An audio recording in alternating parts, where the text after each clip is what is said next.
Bonjour, ou plutôt rebonjour, puisque je vous retrouve pour ce deuxième épisode de l'intérêt de la SAS en agriculture, avec la partie qui concerne cette fois la partie sociale, puisque nous avons évoqué dans un premier temps tout à l'heure la partie fiscale, avec l'optimisation fiscale.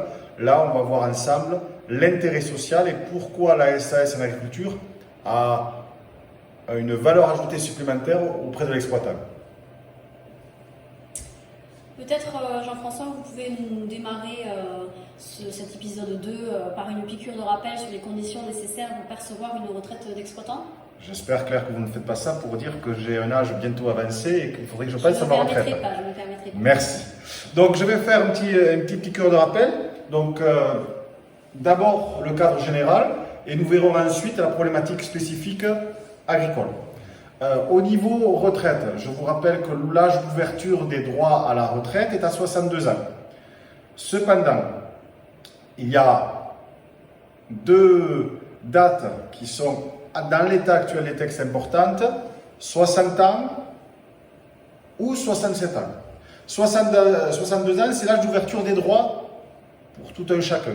C'est-à-dire qu'on peut faire une demande, mais on devra, pour avoir une retraite à taux plein, bénéficier, dans l'état actuel des générations qui partent à la retraite, c'est-à-dire 58-60 pour les présents, 1958-1960.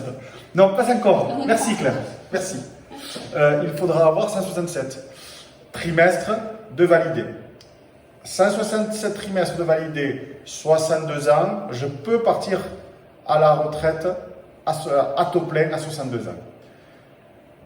Si je n'ai pas les trimestres nécessaires, carrière que j'appelle moi carrière à trou, carrière à gruyère, comme vous voudrez, mais j'ai dans ce cadre-là l'âge de 67 ans qui va être pour moi ma plage de salut, puisque j'aurai une retraite à taux plein, quoi qu'il arrive, à 67 ans. Attention, cela veut dire à taux plein, cela ne veut pas dire que je vais avoir une retraite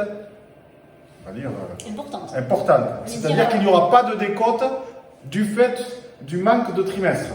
Mais on va toujours, je vous rappelle, dans le système français, se référer à le salaire de référence ou les revenus de référence pour le régime général ou le nombre de points acquis pour la retraite MSA exploitant. D'accord ? Troisième date dont on a parlé, j'ai dit 60, 62, 67, 60 ans.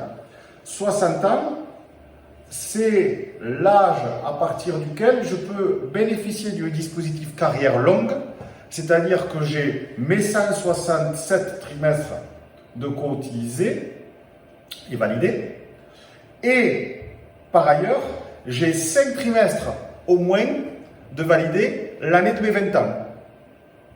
Il y a longtemps ça. Ne soyez pas désagréable. C'était avant-hier. Mon service militaire va changer. Donc, dans ce cadre-là, je peux partir à 60. Et ça me décompte. Mais on verra tout à l'heure que... Enfin, on va le voir tout de suite, même si vous le souhaitez. Avec plaisir, Jean-François. Merci Claire. Je vous écoute. Vous êtes... trop configurable. Donc, quand je vous ai donné 60, 62, 67, je vous ai parlé de décote et de trimestres nécessaires. En fait, en plus de ça, vous avez un second élément qui va intervenir et qui est nécessaire à avoir en tête, c'est derrière la possibilité de cumul emploi-retraite libéralisé ou pas. Pourquoi ? Parce que premièrement, le régime retraite MSA est un régime particulier. J'ai déjà dit tout à l'heure que c'était un régime de retraite par points, alors que tous les autres régimes généraux, eux, ce qu'on appelle les régimes alignés, sont des régimes par rapport à des revenus de référence, c'est les 25 meilleures années. Le régime MSA, c'est un régime dans lequel vous allez avoir tout au long de votre vie des points qui ont été acquis, qui dépendent ou pas des revenus, c'est encore un autre débat, et qui vont se transformer en retraite au terme de votre carrière. Deuxièmement, l'AMSA est un système qui défavorise, on va dire, le maintien de l'activité sur des terres exploitées. L'objectif étant de d'éviter une pression foncière trop importante en libérant des terres pour les jeunes installés. C'est l'objectif, on va dire, politique. Dans les faits, ce qui se passe, c'est que l'affiliation à la MSA ne se fait pas par rapport à la seule activité. Il y a un deuxième critère qui est la surface ou le temps de travail. Dans certaines activités où la surface n'est pas prépondérante.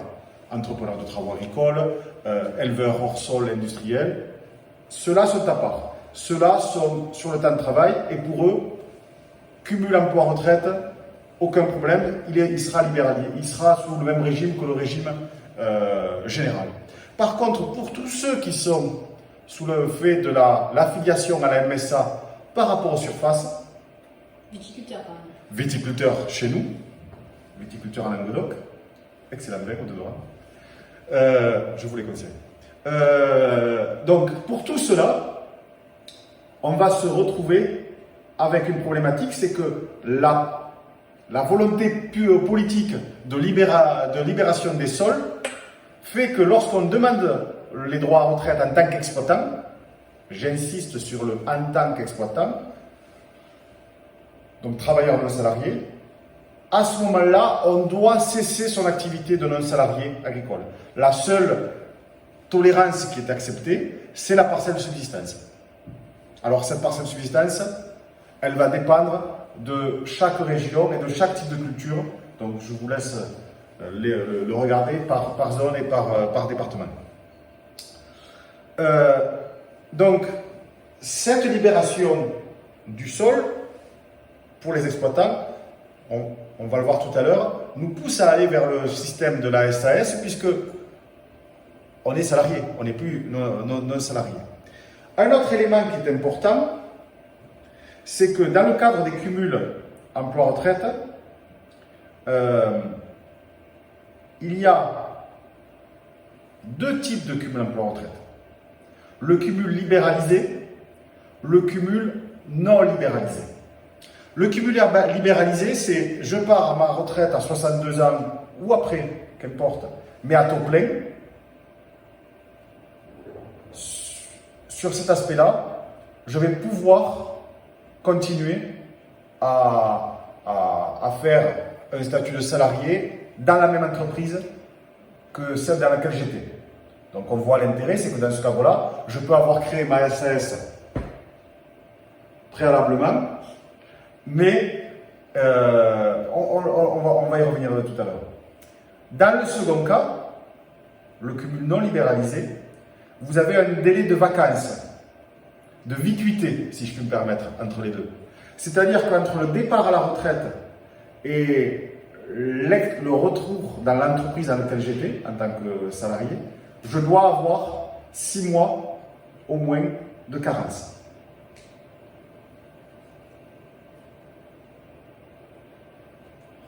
On va peut-être revenir effectivement sur cette non-possibilité de conserver une activité de non-salarié quand on est affilié par rapport à la surface et donc l'intérêt de la SAS. Parce qu'effectivement, on a quand même pas mal d'exploitants, viticulteurs en l'occurrence, qui ne trouvent pas de repreneurs ou qui trouvent que quand même la pension de retraite manque un petit peu de revenus. Voilà, justement. Qu'est-ce que vous conseillez dans ce cas-là? Voilà, merci Claire. Justement, par rapport à ça, premièrement, ce qu'il faut avoir en tête, et vous faites bien de parler du revenu, c'est que le système de retraite c'est une sorte de retraite, c'est pas une rente viagère. C'est-à-dire que c'est pas parce que je diffère dans le temps mon départ à la retraite que je vais avoir des prestations en termes de retraite qui vont être augmentées à due proportion. Vous voulez dire que j'ai intérêt à prendre ma retraite quand j'ai effectivement un tout plein, quoi. Voilà, et même quelquefois, mais chaque cas il doit être affilé. Pourquoi? Parce que quand on fait les simulations d'optimisation de départ à la retraite, souvent on est avec la question de se dire je pars à 62 à taux plein ou à 67, parce que ça va être le cas le plus courant, et le retour sur investissement il se fait à l'ordre de 20 ans.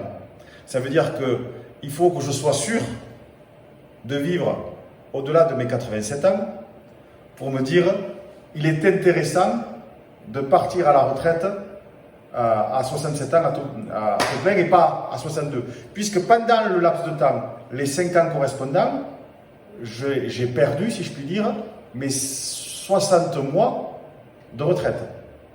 Certes, je vais bénéficier d'une retraite supplémentaire du fait que j'ai cotisé plus longtemps et j'aurai un surplus, une surcote en termes de retraite, mais cette surcote, pour qu'elle puisse absorber la perte des 60 mois, on arrive peu ou prou aux alentours, aux alentours de 20 ans.